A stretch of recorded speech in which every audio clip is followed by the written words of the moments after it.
I know when you're starting out with macrame, because hey, I was there once too, it's hard to decide which cord to use. You're likely super excited to create your first piece, but you may also be overwhelmed by the number of options of cord there are out there. There's so many types and colors, thicknesses, and you're simply not sure which one is the right one. My goal today is to help you navigate through this cord journey. I'd like to mention now, if you stick around to the end of this video, I'm going to be giving you a hot tip on how to manage your cords when you start accumulating a collection of them, because I can guarantee you will. I'm going to go over several types of cord, but this is by no means an exhaustive list of all the options out there. Really, you can use any cord, yarn, wool, rope that you can tie knots with. Don't limit yourself to what I'm showing you today.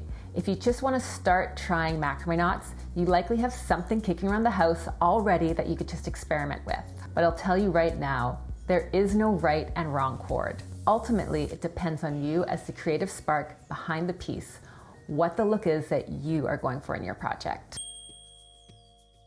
So the most common cord for macrame is cotton cord. I will cover the 3 main kinds of cotton cord, and then I'll give you some examples of cords made from other materials that could be used. Some companies offer a sample card like this one, and it has all their offerings. Usually they charge just a few dollars or just a shipping cost to send the sample card to you. This is a really great way to visually inspect cord before committing to your purchase. All cotton cord is best used for indoor projects. It will deteriorate if left outside in the elements. So first we have twisted cord. This can also be referred to as plied cord. This consists of several pieces of material, usually 2, 3, or 4 strands of plies that are twisted together to form a cord. This cord is typically a bit firmer and gives your knots more structure or more of a defined look, but I found that some are softer and those are the ones I actually prefer. Here's one that is quite firm. You can't really squish it. And here's another one, and it's quite soft and I can squish it. Just believe me, the textures are going to be different. Next we have braided rope, and this is also a more structured material. Some braided cord is stretchy, but the one I have here is not. This material is really good for household items like baskets. And last for cotton cord, we have single strand cord, which is my favorite of the 3. I'm leaving the best for last here. It can also be referred to as string. This one looks the softest. The knots seem to look a little bit flatter, not quite as structured and 3-dimensional. It also has a softer appearance. It's my favorite because I find it gives the most boho look of all the cotton cords. So I've made the same wall hanging with 3-ply twisted cord and with single strand cord. And you can see how much structure this one has. It just looks much more defined. And you can see how this one looks softer and flatter. I also did all 3 cords with the same pattern so you can compare. This is the braided. You can see it has structure, but it still has a softness to it. This is the single strand and it looks a bit flatter and again, very soft. And then this is the twisted. You can see how structured and defined it is. It doesn't have that same soft look. I hope that helps you see the differences between the cords. Keep in mind, cotton cord comes in many colors. So simply with this one material, you can create a gazillion different combinations for your creations. Stepping outside of cotton cord, we have yarn or wool, like what you would use for knitting or crocheting.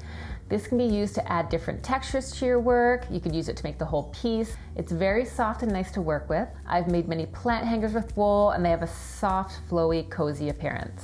Jute is another option. It's brown in color and gives a very natural, earthy look. It's quite a rough material, so it can be harder on the hands. It's another great option for entry rugs, baskets, and plant hangers.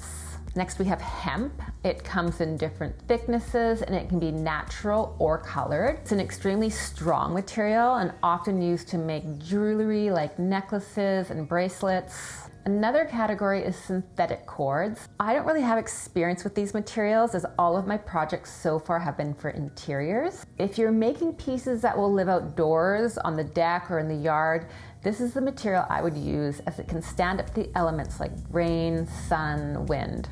Most non-synthetic materials outside will degrade over time, but if you're making a piece like a wedding backdrop that will only be outside for a day or a few days, I would still use cotton cord because to me it looks so much more beautiful. When it comes to cord thicknesses, The thickness of the cord you'll use usually correlates directly with the size of the project you're making, but this is not a steadfast rule. Everything is open to your creativity. You're the designer of your project, and it's your vision that will ultimately determine the type, color, and thickness of cord you'll use. The thickness I find I use most frequently is 4mm. I'm going to give you a basic starting off point as you begin your macrame journey. 1 to 2 mil is most commonly used for smaller, more detailed projects like earrings, necklaces, and keychains. 3 and 4 mil are good for small to medium-sized wall hangings. They can also be used for large wall hangings, but it will take much more time to create a large hanging with these cords than it would with a thicker cord. 5 and 6 mil are great for medium to large wall hangings. Anything over 6 mil is great for wall hangings that you want to look a bit chunkier. It's also great for large wall hangings because it works up much quicker than the thinner cords. And now there's the fringe. Braided cord is really challenging to unfurl or comb out. You can really see how this material seems uncombable.